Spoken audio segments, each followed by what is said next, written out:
Balik. Belum. Sudah. Bulan tu. Orang. Siapa? Belum. Belum. Siapa? Orang nanda.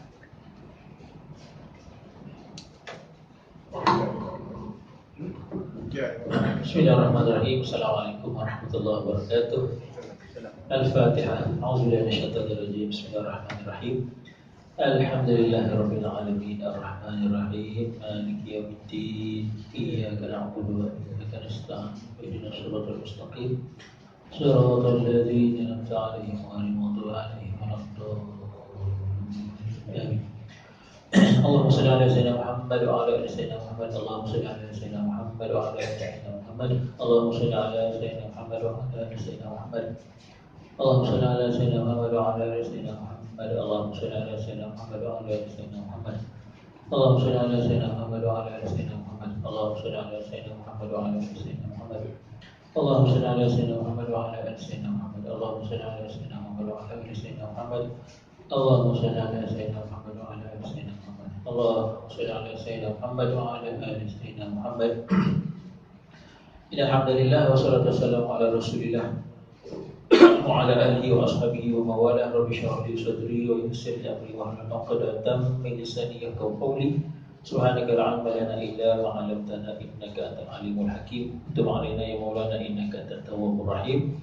Ya ayyuhalladzina amanu taqullaha haqqa tuqatih wa la tamutunna illa wa antum muslimun. Amma ba'd. Sihat tuan-tuan ya? Alhamdulillah, kita syukur pada Allah SWT dipanjangkan lagi usia kita. Bersyukur ni memang satu kewajipan. Sebab tu Nabi sebut dalam hadis, kalimah yang paling agung di muka bumi adalah tahlil. La ilaha illallah kan. Maka sebab itu dulu satu lagu yang popular, tiada lafaz yang lebih agung kalimah cintaku. Oh, nak nyanyi pula dah. Jadi lafaz yang paling agung dalam sini kata tu kalimah cintaku. Jadi maksudnya boleh diperbaikilah, boleh dimurnikan, dibetulkan. Kalimah paling agung di muka bumi, la ilaha illallah, tahlil. Lafaz doa yang paling agung, tahmid, alhamdulillah. Jadi kena banyaklah. Alhamdulillah, alhamdulillah. Alhamdulillah ni segala puji bagi Allah SWT. Kalau dalam Quran Allah memuji diri dia, Quran ada 114 surah. Ayat yang bermula dengan memuji diri dia ada 7. Ada 7 dalam bentuk tahmid, ada 7 dalam bentuk tasbih. Tasbih ni penyucian kepada Allah Subhanallah, Maha suci bagi Allah. Kalau yang pujian dengan tahmid ini ada 7, 5 dengan alhamdulillah, 2 dengan tabarakallah, tabarak. Yang kita baca surah Al-Mulk tu kan, tabarakalladzi biyadihil mulk kan. Jadi 5 dengan alhamdulillah, 2 dengan tabarak. Yang dengan tasbih 7 juga. Sama ada dengan sabbi ismarok ataupun sabbahalillah ataupun yusabbihulillah. Dia macam-macam bentuk lah. Tapi dari sudut pujian daripada 114 surah tu 14 surah bermula dengan memuji. Jadi kalau alhamdulillah ni maksudnya Allah sendiri puji, Allah sendiri puji diri dia. Segala puji bagi Allah, dia sendiri yang puji diri dia. Sebab apa? Sebab selayaknya dia memuji diri dia, sebab semua dia. Kita nak puji diri kita antara siapa? Contohlah kan, saya boleh juga, saya bolehlah puji diri saya. Oh iya ke awak punya? Betul ke kita punya? Ataupun Allah bagi pinjam untuk kita jaga amanah kan. Betul-betul Allah sekalian, takut mukadimah jadi panjang, dapat kongsi dalam buku ni kejap je kan. Tapi tak ambil lagi nak mukadimah tu. Contoh, ada seorang ni bermusafir. Jelas untuk mukadimah ya. Orang ni bermusafir, dia sampai satu istana. Dia pun berhenti kat istana tu, dia cakap dengan pengawal istana, saya nak tumpang tidur malam ni kat sini. Pengawal istana tu kompor-kompor lah kata, alah kau ni, ini istana kot, dengan rumah tumpang kan apa. Jadi orang yang musafir ni dia kata, tak apalah, boleh tak saya jumpa terus dengan tuan punya istana? Raja lah. Boleh lah. Dia sungguh-sungguh sangat nak jumpa. Jadi dia pun cakap sendiri dengan raja. Sebab tuan raja tuan punya je kan. Pengawal tadi bukan tuan punya, tukang jaga je. Kalau tuan aku saya nak tidur sini. Tak boleh lah, ini istana ni saya yang punya. Oh ya ke? Oh okey. Sebelum tuan aku istana ni siapa punya? Oh ayah dia better punya. Oh sebelum ayah dia tuan aku siapa punya? Nenda better, satu kan. Jadi ada kata tuan aku mangkat nanti mati nanti. Kan istana ni siapa punya pula kan? Oh dah pasti anak dia better punya. So istana ni sebenarnya siapa punya? Tengok soalan tu tuan-tuan kan. Ayolah kau tidur je lah. Berapa banyak kau nak tidur sini, kau tidur je lah. Tak ada jawapan kan. Maksudnya tak ada yang kita punya lah. Baik tuan-tuan yang mati Allah sekalian, kita baru mukadimah dulu kan. Cerita Nabi Ibrahim membangunkan Kaabah. Cerita Nabi Ibrahim membangunkan Kaabah. Kemudian kita masuk tajuk yang sedikit ke depannya, bagaimana sikap syirik masuk ke semenanjung tanah Arab. Maksudnya dalam tempoh masa yang panjang tu kan, Nabi Muhammad sampai kepada Nabi yang memulakan penghidupan di Mekah adalah Nabi Ismail AS dengan mak dia kan, Hajar. Berapa generasi tu? 30 lebih kurang. Maksudnya Muhammad bin yang ke-30 tu, bin Ismail. Jadi maksudnya kalau satu generasi katalah pukul rata 50 tahun ya. 50 tahun, maksudnya berapa tu? 1500 tahun lebih kan. Jadi macam mana yang kita peliknya, bila bermula di penghidupan di Mekah tu, siapa yang duduk? Nabi Ismail. Tak maaf tuan-tuan ni, sejuk-sejuk ni tadi makan tengah hari tadi diminum pula air kelapa sejuk. Ni mulalah datang batu-batu. Jadi Nabi Ismail, lepas tu bila dia membesar sampai umur yang dia boleh urus diri sendiri, dia tolong bapa dia Nabi Ibrahim membangunkan Kaabah, menyempurnakan pembinaan Kaabah. Di sekitarnya bersama dengan orang Arab Bani Jurhum. Bani Jurhum ni datang daripada Yaman di selatan, tanah yang atas. Bani Jurhum ni keturunan yang baik. Jadi Nabi Ismail membesar dengan Bani Jurhum, nanti dia kahwin akhirnya dengan Bani Jurhum. Perkahwinan itu yang nanti membawa sesuatu sampai kepada Muhammad. Baik, tak ada isu pun kejahatan dekat sana. Tapi macam mana bila kita baca sirah, bila Nabi membuka kota Mekah pada tahun 8 Hijrah, bila Nabi masuk dalam Kaabah, pintu Kaabah tu dikunci kan, ada tukang pegang kunci kan. Bila masuk dalam Kaabah, Nabi memecahkan berhala yang paling besar dalam Kaabah. Lepas tu disusuli oleh sahabat-sahabat pula, dipecahkan berhala yang lain dalam Kaabah dan seterusnya di luar Kaabah. Ada berapa berhala? 300 hingga 360 berhala di dalam Kaabah dan sekitarnya. Jadi bagaimana datang kan? Jadi ni tajuk ni nak bawa kita ke sana ni. Macam mana sikap syirik, macam mana syirik itu mensyirikkan Allah SWT, menduakan Allah boleh masuk ke Mekah khususnya, ke semenanjung tanah Arab dan ke Mekah terutamanya. Selepas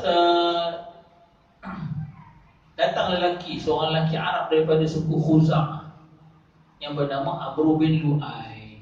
Ada riwayat kata Amr bin Lu'ay, ada riwayat kata Amr bin Luhai.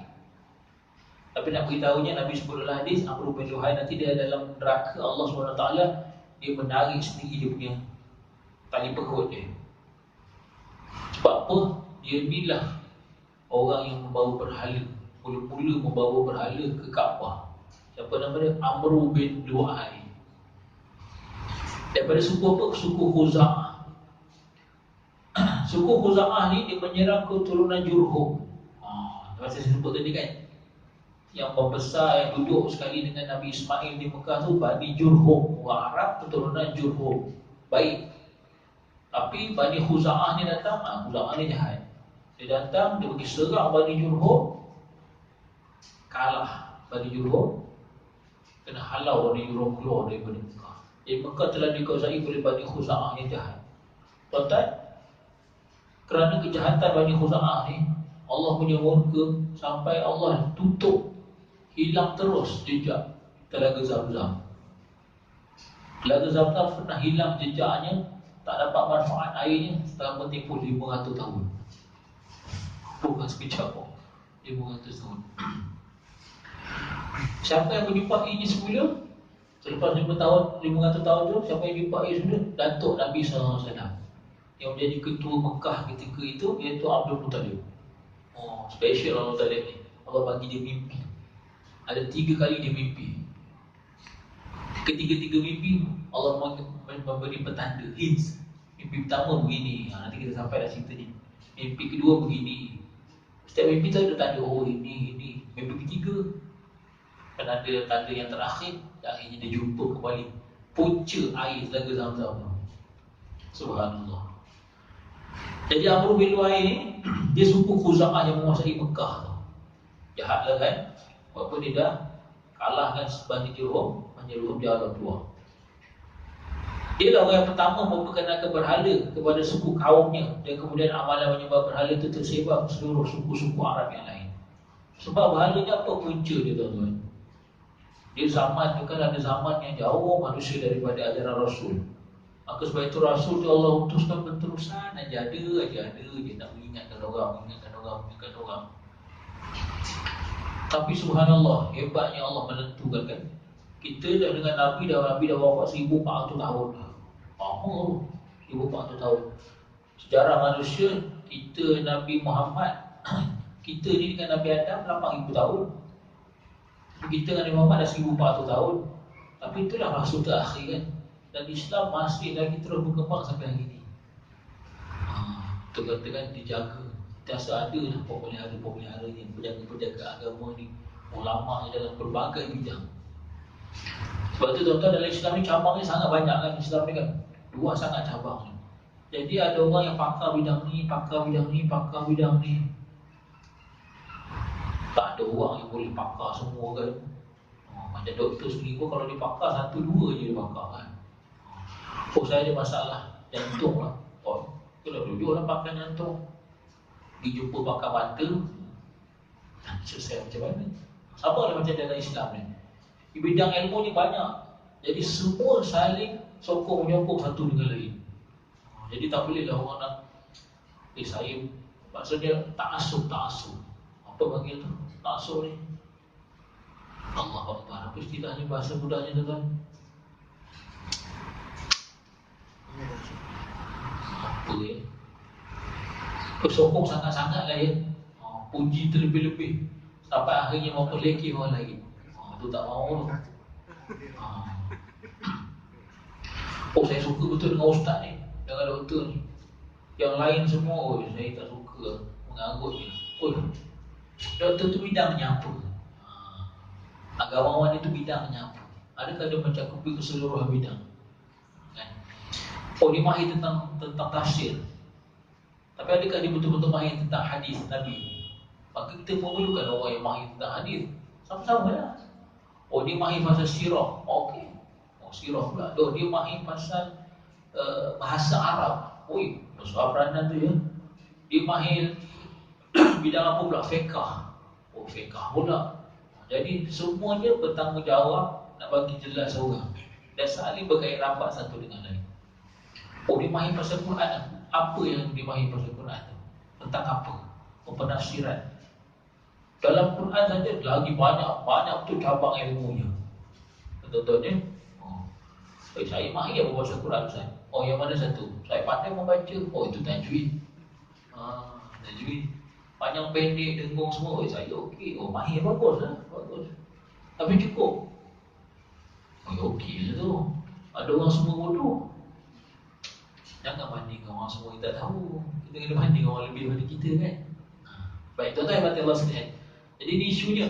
Jadi bila dah jauh, sampai satu ketika bila meninggalnya orang-orang yang hebat pada kaum dia orang ni, jadi mereka rasa apa benda nak buat untuk nak meraihkan tokoh-tokoh ni tadi. Akhirnya mereka berbakat buat patung. Itulah asalnya tu.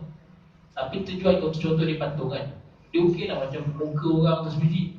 Orang dulu macam tu. Ya Allah, jangan fikir dulu macam orang primitif tu kan.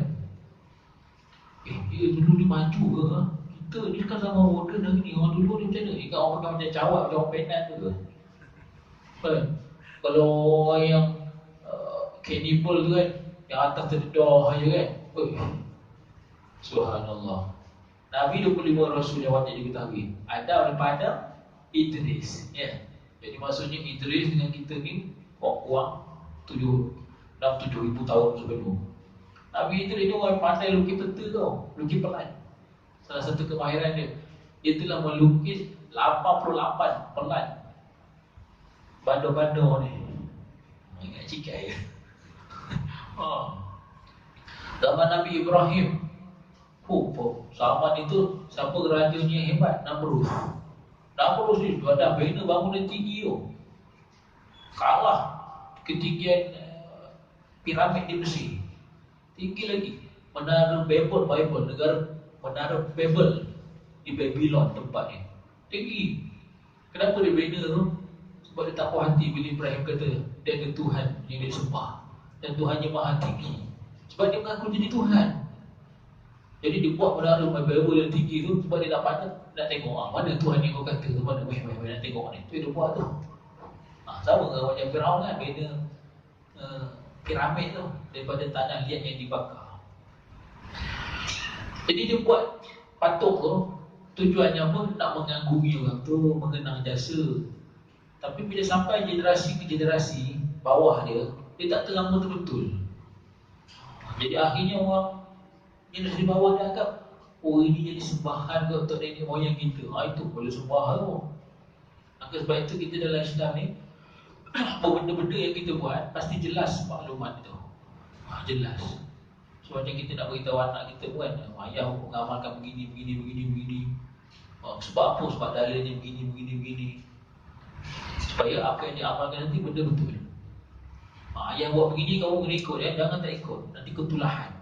Sebab apa ya? Sebab ni memang dapat warisan daripada tok nenek moyang. Rupanya boleh dirujuk pada khurafat. Tak boleh lah. Kan? Mesti dimurnikan. Tuan-tuan yang dimati Allah sekalian. Jadi Amru ni dia kaya dan dermawan.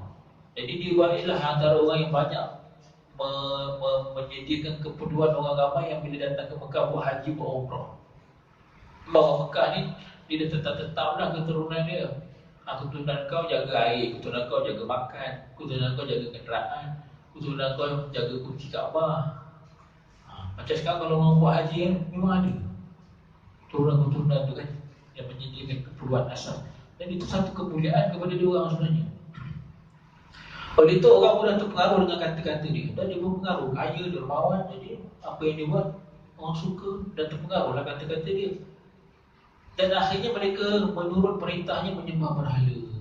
Sebab dia dah mula bawa dah. Mana dia dapat benda ni?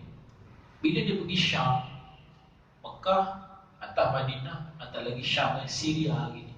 Kalau ke bawah Yaman Yaman. Bila dia pergi Syam, bumi yang dimuliakan Allah SWT. Antara bumi yang dimuliakan, diberkati sekitarnya sebab dia ada Aqsa, Masjidil Aqsa. Dia ada Baitul Maqdis. Itu bumi yang dimuliakan Allah SWT. Palestin kan.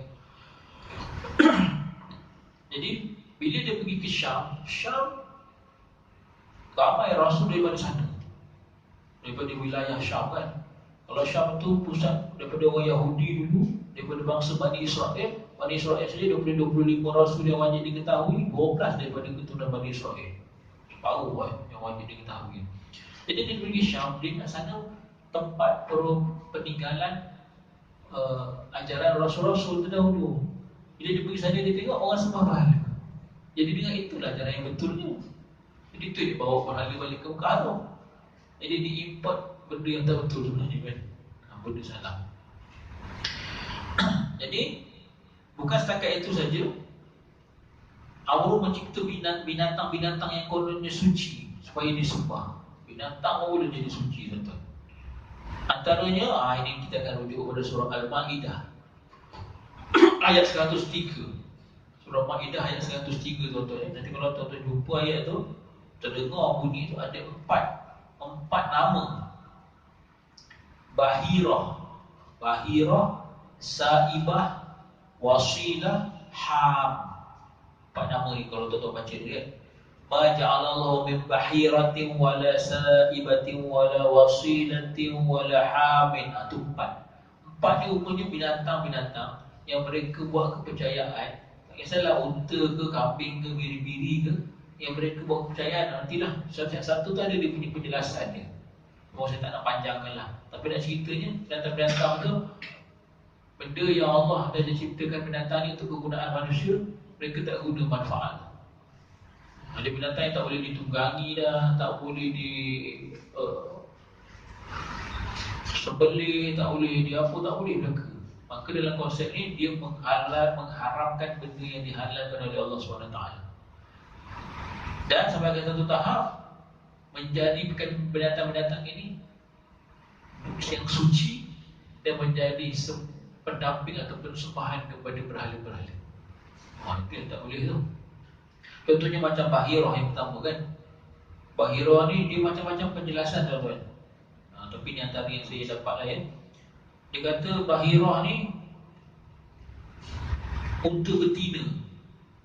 Unta betina yang telah beranak 5 kali beranak. Mereka melihat anak yang kelima itu. Kalau anaknya jantan, mereka menyembelih dan memakannya.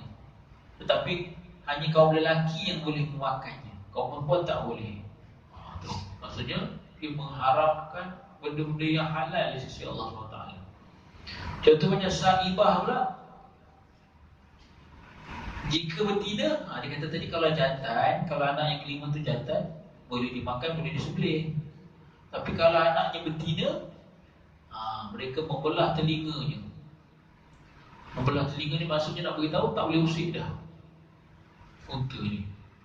Tak boleh diapa-apakan, tak boleh ditunggangi, tak boleh dicukur bulunya, tak boleh diperah susunya. Jadi semua tak boleh. Dan dikhususkan untuk berhala mereka. Itu dipersembahkan datang kepada berhala ni. Jadi mereka buat hukum sendiri tuan-tuan. Inilah masalah dia kan. Ini dah menjadi pengajaran kita. Dalam Islam ni semua dah jelas dah. Tak payah nak susah-susah ya. Jelas dah ada dah. Tinggal cari aja. Contoh. Apa contoh yang menjadi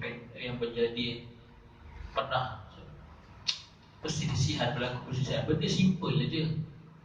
Bila orang rakam kuliah macam ni lah, dia kata apa dia menzikir Allah, Allah, Allah ni. Ada tuan-tuan pasal ni. Dia kata mana ada zikir Allah, Allah, Allah ni. Zikir mesti dengan lafaz yang jelas, ada maksud yang tepat.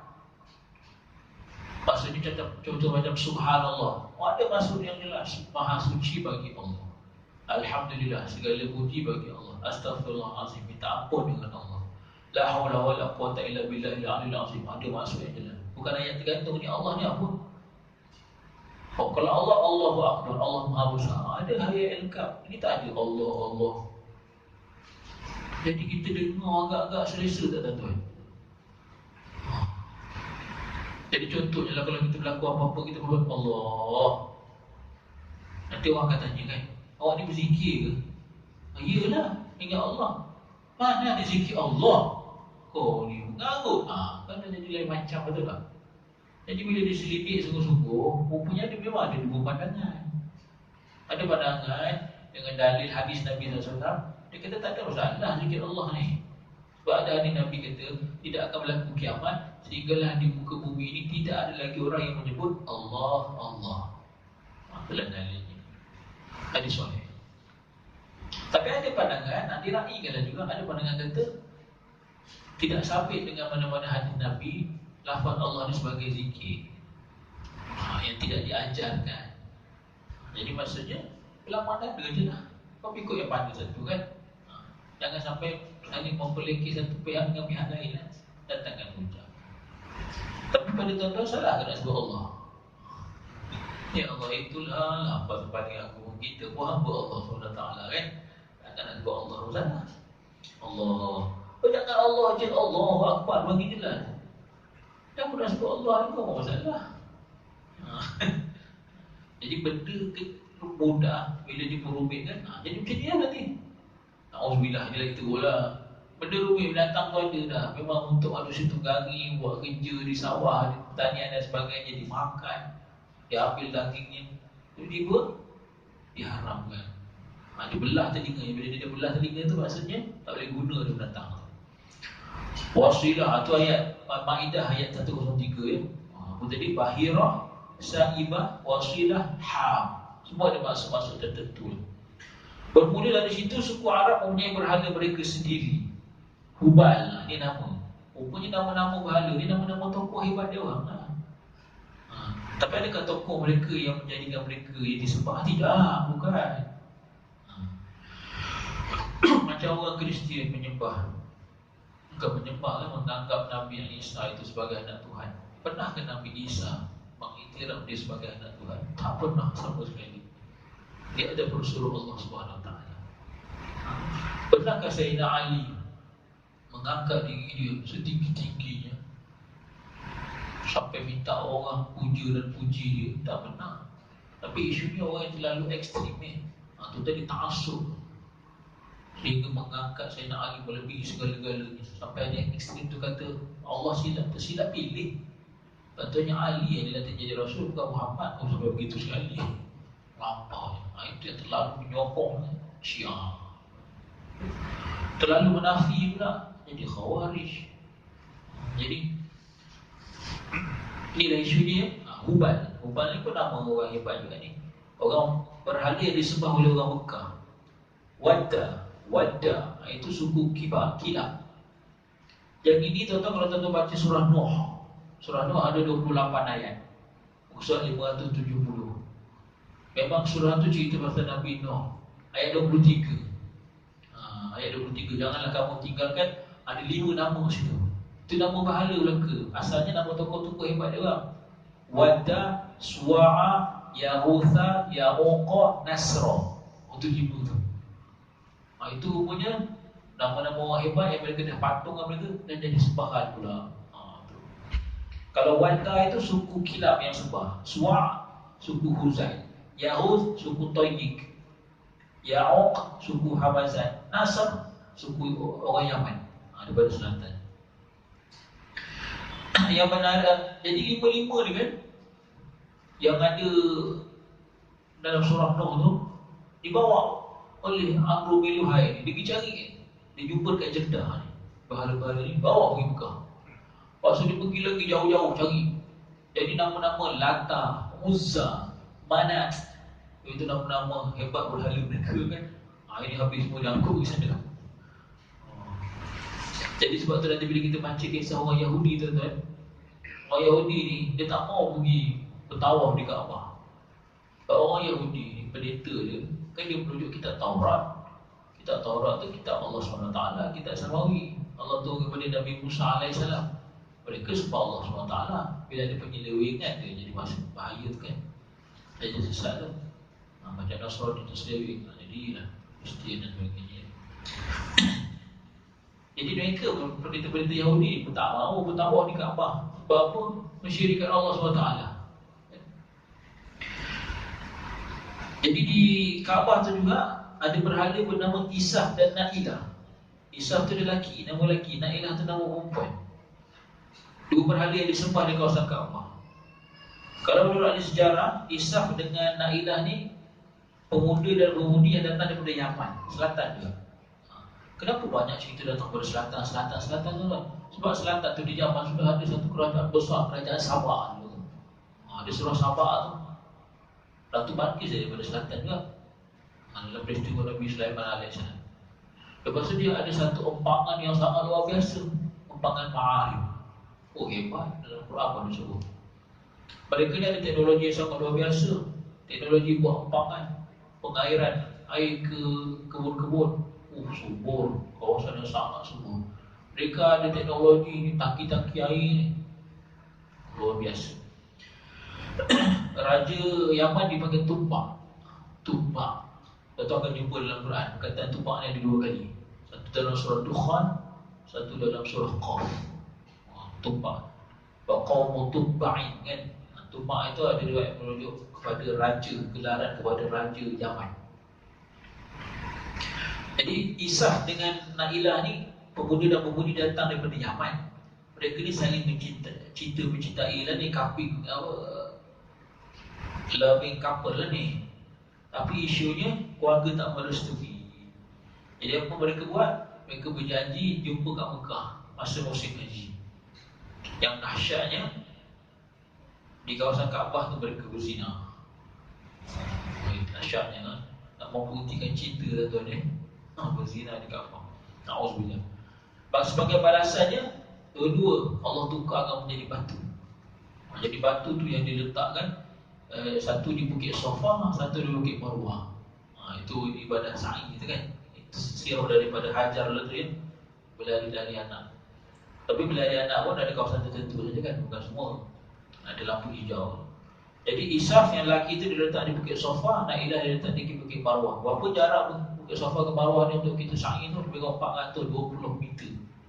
Tak sampai setengah km. Jadi bila Abdul bin Luhai ni, dia datang ke Mekah lagi, dia memindahkan kedua-dua batu ini ke Kaabah. Asalnya ada letak ada di Safa, Bukit Safa dengan Bukit Marwah. Datang Abdul bin Luhai ni, dia ambil dulu letak dengan Kaabah juga. Jadi ada cerita nanti Isaf, berhala Isaf dengan Nailah ni. Sebab apa? Mimpi pertama daripada Abdul Muttalib itu, Allah bagi hint di antara berhala Isaf dengan berhala Nailah. Jadi antara dua tu, kawasan tu yang adanya Telaga Zamzam. Maksud datang hint yang kedua dan yang ketiga. Mereka menjadikan dua batu itu berhala yang disembah. Lama-lama disembah sebab apa?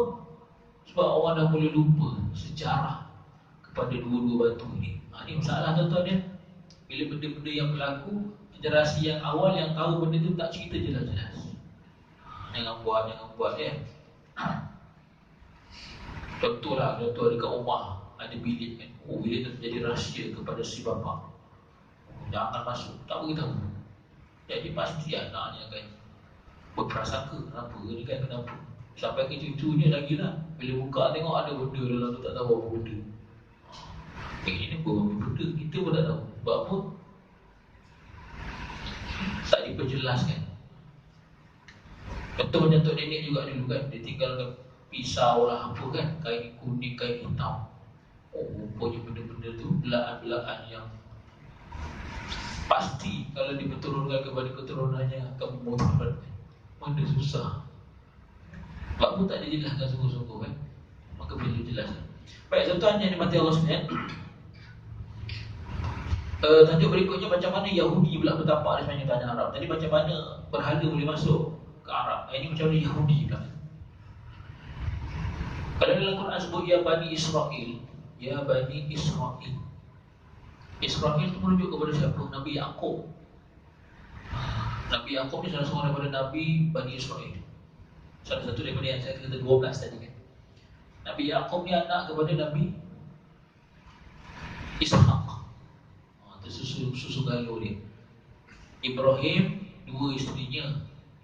Tapi itu yang orang baca sejarah sekarang kata ada satu isterinya yang ketiga. Itu yang jadi orang Melayu di Nusantara ni kan. Bukan nama dia sebut nama dia kan. Tapi saya tak jumpa dalam kitab sirah tuan. Mungkin ilmu saya terhalang. Dah orang kata kita je keturunan Nabi Ibrahim. Susah nak jawab ya. Tapi nak sembang jangan ada lebih sangat kan. Allahu Akbar.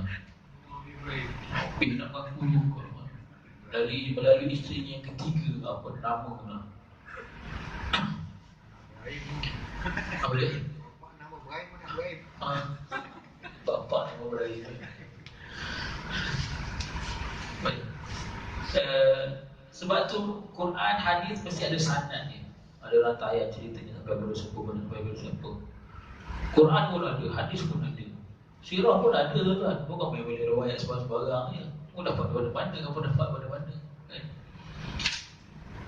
Baik, nak cerita apa tentang Nabi Ibrahim Ibrahim daripada Sarah. Yang pertama isteri pertama, yang kedua Hajar. Yang Hajar dapat anak dulu, tu Ismail. Daripada Ismail tu, tu yang kata 30 generasi tu dapat Muhammad. Sebab dia kahwin dengan orang Arab. Daripada Sarah dapat kemudian sikit, itu dapat Ishaq. Nabi Ishaq. Baik. Special daripada Ibrahim dapat Ishaq lah kan. Dapat Ishaq daripada Sarah. Special tu malaikat sendiri datang. Jibril datang kan, dengan beberapa malaikat lain menyerupai lelaki datang berziarah Nabi Ibrahim AS. Bila dijamukan Nabi Ibrahim ketika itu menjamu tetamu dia tak tahu malaikat dengan anak sapi, anak lembu yang dipanggang. Sejuk-sejuk ni dah masuk Isyak. Sebut pula lembu yang dipanggang kan, sahaja nak bagi bakar tu kan. Dapat dia cari nak makan. Terpasal pula tu kan. Tapi dia tak jamu, tak jamah pun, tak pegang tu kan. Jadi Nabi Ibrahim dah bimbang lah. Apa siapa sebenarnya tetamu ni kan. Dia kata makan lah. Apa tetamu tu jawab? Kami tak makan begitu-begitu je, percuma-percuma begini. Kami makan mesti ada syarat. Malaikat tu jawab. Jibril punya, Jibril ada Mikail ada. Nabi Ibrahim kata apa? Ya betul. Untuk orang nak makan ni memang ada syarat dia. Syarat dia senang je. Mulakan dengan baca bismillah dan disudahi nanti dengan alhamdulillah. Puji Allah. Bila Nabi Ibrahim sebut macam tu tuan, Jibril ni yang menyerupai lelaki tu, dia tengok kepada Mikail. Lepas tu dia cakap kepada Mikail, patutlah Allah pilih dia sebagai Khalilullah. Patutlah Allah pilih dia sebagai teman rapat Allah. Gelaran Nabi Ibrahim Khalilullah. Kata Ibrahim yang Allah tu dia, Allah sebut dalam Quran ada 60 kali. 60 kali tuan perkataan Ibrahim Ini kan nama Ibrahim ni kan boleh cerita satu benda yang panjang tuan. Kalau tak buka Quran, tak baca Quran kan, maksudnya bila baca sambil-sambil tu tengok perkataan-perkataan dia sambil-sambil tu. Bukan fikir nak khatam sajalah. Kalau boleh tengok makna lagi bagus. Lepas ni bila buka Quran, kalau jumpa perkataan Ibrahim, cuba tengok. Dia ada dua bentuk tulisan tau. Perasan tak perasan? Angguk tak perasan? Ingat sama je kan? Lepas ni tengok tuan-tuan, yang saya share ni ilmu kan, maklumat. Sharing is caring, betul orang cakap. Sharing is caring. Sebab tu bila Haji panggil saya kan, melalui Haji Din ni, teman datang, saya memang rasa teruja sungguh. Sebab apa? Peluang untuk sharing ni kan, bukan ngajar. Pak ngajar ni orang hebat, saya bukan orang hebat, biasa-biasa je. Bukan biasa pun, tak hebat pun. Tapi bila dapat share satu benda kan, sebab apa? Ilmu ni dia makanan otak, makanan akal. Jadi bila dapat share, orang kau seronok, rasa kenyang akal ni. Weh, seronok. Lepas tu orang pula cerita ilmu yang kita bawa kepada orang. Perkataan Ibrahim dalam Quran ada 60. 15 perkataan Ibrahim yang pertama, 15 yang awal, itu semua dalam surah Baqarah.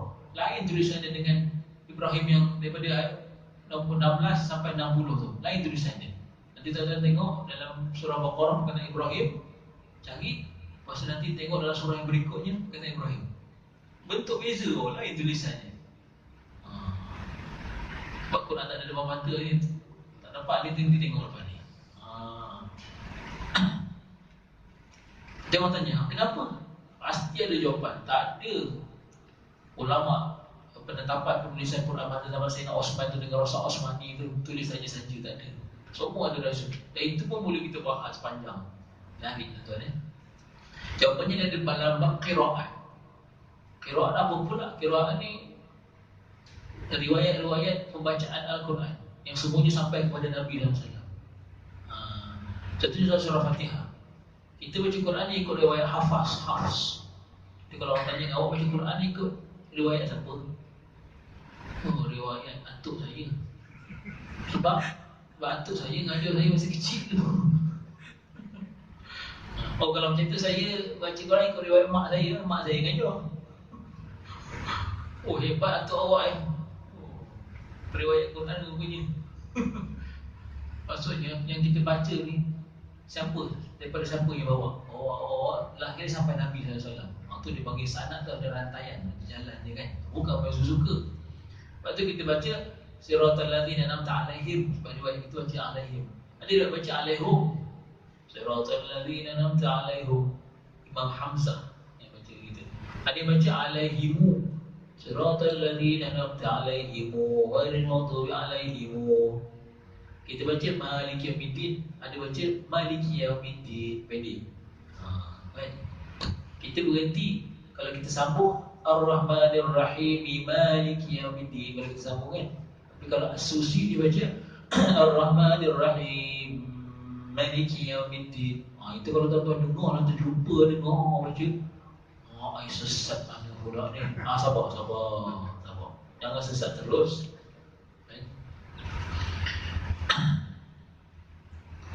Wadduhi, tiba-tiba nanti saya nanti kalau tuan-tuan nak dengar contoh ni boleh.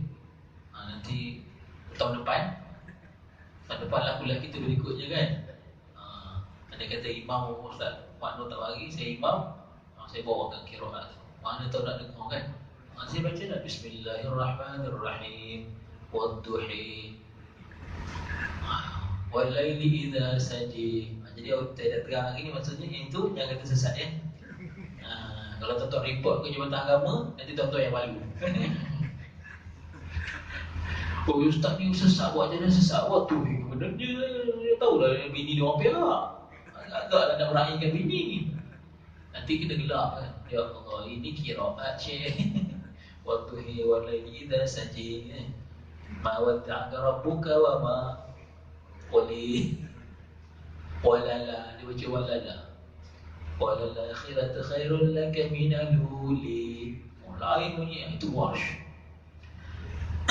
Itu qiraat pula tu kan. Jadi Ibrahim tadi dua tulisannya, dua bentuk tulisan. Sebab apa? 15 yang pertama tu dia boleh baca Ibrahimah, dia boleh baca Ibrahama. Sebab tu tulisan dia lain sikit. Yang 16 sampai 60 dia baca Ibrahimah sahaja. Satu bentuk bacaan Ibrahim saja. Tapi kalau yang bentuk yang 15 yang awal tu dia boleh baca Ibrahimah, Ibrahama. Tu pergi qiraat dah pula. Terosap ilmu tulisan pergi kepada ilmu qiraat. Allah tu kata luasnya ilmu agama ni kan. Cabangnya terlalu banyak. Jadi orang Yahudi ni dia asalnya dari itulah Nabi Ishaq. Daripada Ishaq Yaqub. Daripada Yaqub itu Yusuf. Yusuf. Itulah susu galung keturunan Yaqub itu dalam bahasa Ibrani, bahasa orang Yahudi nama dia Israel. Isra itu maksudnya hamba. Il itu Allah SWT. Jadi Abdullah dalam bahasa Arabnya Abdullah. Jadi kalau sebut Israel jahat. Kau sedang mengata Nabi Yaqub. Israel itu nama dia. Jadi Bani Israel anak keturunan Nabi Yaqub. Jadi bila Allah sebut dalam Quran perkataan Bani Israel itu menunjuk bani keturunan yang bagus betul. Anak keturunan Nabi Yaqub AS. Tapi kalau Allah pun sebut dalam Quran Yahud, walan tardu ankal Yahud walan Nasara. Yahud itu menunjuk kepada yang sudah menyeleweng. Yahudi ya. Dia orang ada kitab Taurat kepada Nabi Musa, mereka seleweng. Jadi kita Talmud. Jadi macam mana Yahudi bertapak di sepanjang tanah Arab ini? Ada ahli sejarah memulakan cerita bagaimana Yahudi bertapak di sepanjang tanah Arab tentang kisah seorang pemimpin Yaman daripada selatan juga. Sebab apa Yaman ada kerajaan yang besar, ada tamadun yang hebat dah sebelum tu lagi kan. Nama pemimpin itu namanya Rabi'ah bin Nasr. Dia memimpin pelik dan kemudian mimpi itu ditafsirkan oleh ahli nujum. Memang pemimpin besar dulu ni ada ahli nujum dia. Sebab tu Namrus pun mimpi, Fir'aun pun mimpi kerajaan dia akan diambil. Itu dia bunuh semua anak lelaki. Ahli nujum berkata, tapi tuan-tuan bila cerita Fir'aun, dia kata banyak sangat mencampahnya kan, tapi tetap lagi kat sini nanti Ustaz dia cerita bersepah. Tak ada maksudnya kaitan saya cerita. Nabi Musa sebarkan Islam kepada Fir'aun ya. Fir'aun bersama dengan dia, mula-mula dia seorang, lepas tu berdua. Siapa? Dengan Nabi Harun. Harun dengan Musa apa kaitan? Adik-beradik.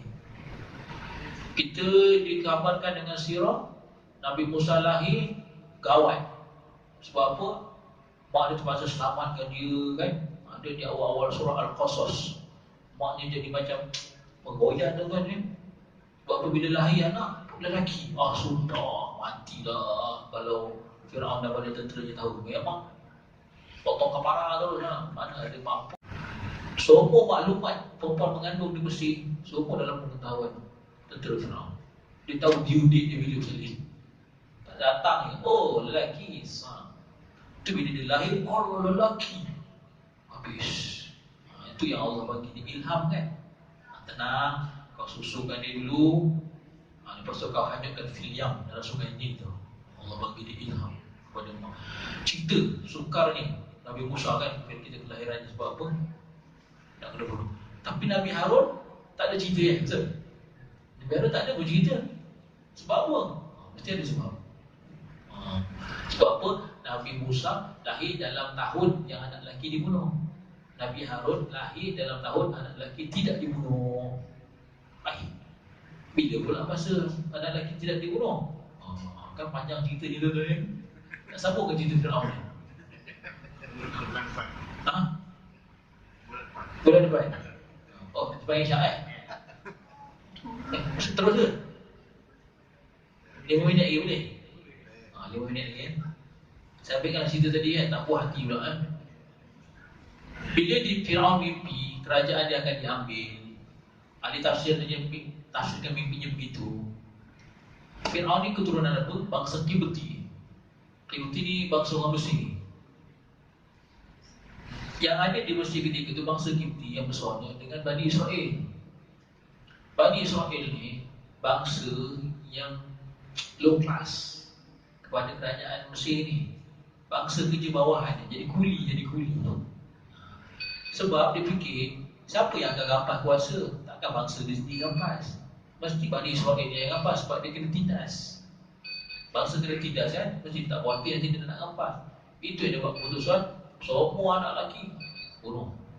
Sebab apa ni yang orang besar dia akan rampas kuasa ni.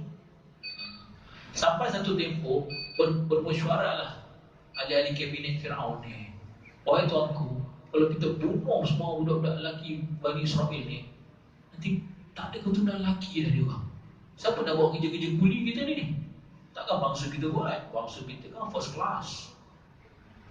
Itu yang Firaun terfikir tu. Okey, kita buat satu ketetapan baru, dasar baru. 1 tahun bunuh, 1 tahun tak bunuh. Jadi Nabi Musa lahir pada tahun anak-anak lelaki dibunuh. Nabi Harun lahir pada tahun anak-anak lelaki tidak dibunuh. Bukan baik tuan-tuan ya. Oh baik jugalah dia ya. Ada tahun dibunuh, ada tahun tidak dibunuh. Baik ada makna.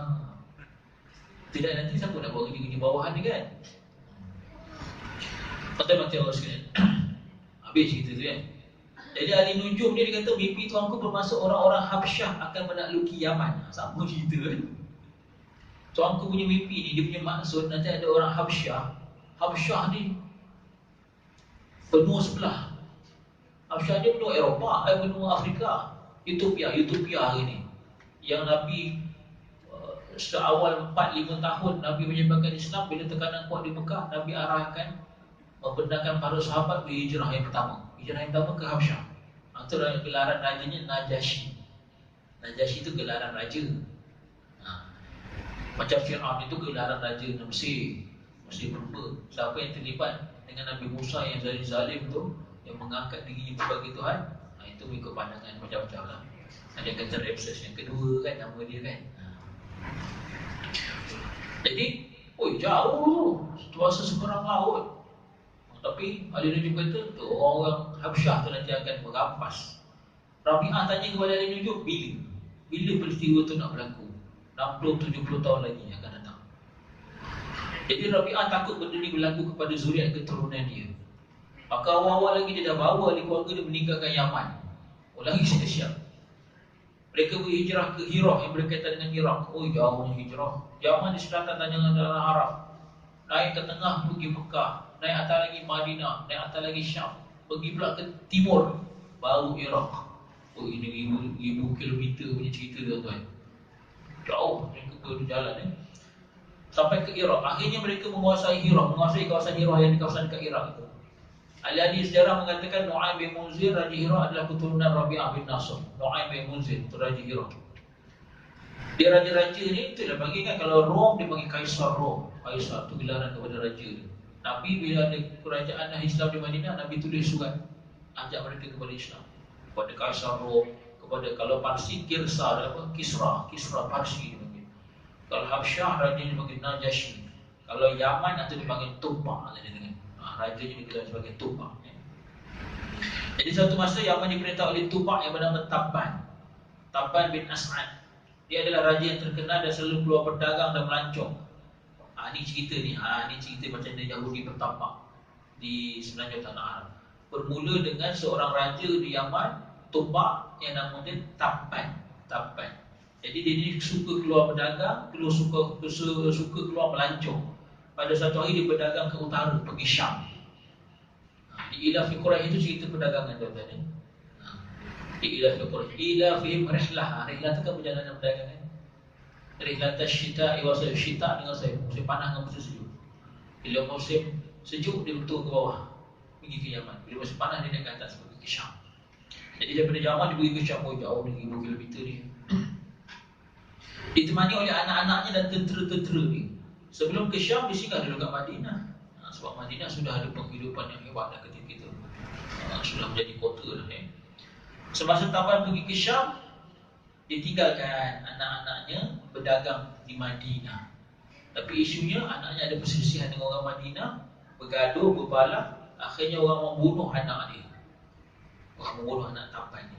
Jadi apabila Tabban tahu, dia berpatah balik nak menuntut bela atas kematian anaknya, dan dia bertekad untuk berperang dengan orang-orang Madinah. Jadi perang tu dia jadi panjang ceritanya, ke tahun depan lagi. Jadi sesuai panjang ceritanya, kita bawa lah ke tahun depan. Macam panjang tahun depan tu kan. Terima kasih tuan-tuan. Segala yang baik daripada Allah SWT, segala kekurangan daripada saya sendiri. Astagfirullahaladzim, Allahu ghafurur rahim. Jadi itulah ya, sharing is caring. Jadi anggaplah apa yang saya kongsikan ini satu benda yang menyeronokkan saya, dan mudah-mudahan tuan-tuan juga seronok. Itu saja matlamat dia. Dan dapat maklumat, dan akhirnya maklumat itu memberi kegembiraan kepada akal masing-masing. Sebab ilmu itu menjadi makanan kepada akal. Jadi bila ditanya kenapa kan, seronok. Sebab tu kalau anak-anak ni suka tanya kita kenapa kan. Kalau kita kecil-kecil dulu, orang tua tak suka kan. Orang ni banyak tanya kan. Sebenarnya hari ni kita nak galak lah mereka tanya. Bila tanya kenapa tu maksudnya dia berfikir, kenapa ya. Tapi ada had. Akal kita ada sifatnya terbatas, ada had. Tapi kalau sampai satu tahap, kenapanya tu melibatkan benda yang terlalu sukar untuk dijawab, apa tali dengan Allah SWT, kenapa? Jadi kalau tak ada jawapan, kena cari analogi yang lebih mudah. Tapi insyaAllah dalam Islam ni, saya rasa hukumnya semua ada, ceritanya semua ada sebab musabab, dan ada dia punya jawapan kenapa ni kan. Mata-mata sekalian, nanti saya akan sharekan lagi dalam masa yang sama sedikit-sedikit ilmu kaitan dengan Quran yang saya ada. Saya akan share macam tadi cerita Ibrahim kata Ibrahim. Nanti akan datang ada yang mulai pula pasal Quran. Segala baik itu daripada Allah SWT, segala kekurangan daripada saya sendiri. Astagfirullahaladzim, innallaha ghafurur rahim. InsyaAllah kita berjumpa lagi pada tahun hadapan. Bismillahirrahmanirrahim. Alhamdulillahirabbil alamin. Wassalatu wassalamu ala asyrafil mursalin wa ala alihi wa ashabihi ajma'in. Allahumma 'allimna ma yanfa'una وَوَفَعْنَا بِمَا عَلَّمْتَنَا وَزِدْنَا عِلْمًا وَارْزُقْنَا فَهْمًا وَصَلَّى اللَّهُ عَلَى سَيِّدِنَا مُحَمَّدٍ وَعَلَى آلِهِ وَأَصْحَابِهِ أَجْمَعِينَ سُبْحَانَ رَبِّكَ رَبِّ الْعِزَّةِ عَمَّا يَصِفُونَ وَسَلَامٌ عَلَى الْمُرْسَلِينَ وَالْحَمْدُ لِلَّهِ رَبِّ الْعَالَمِينَ وَبِاللَّهِ التَّوْفِيقُ. السلام عليكم ورحمة الله وبركاته.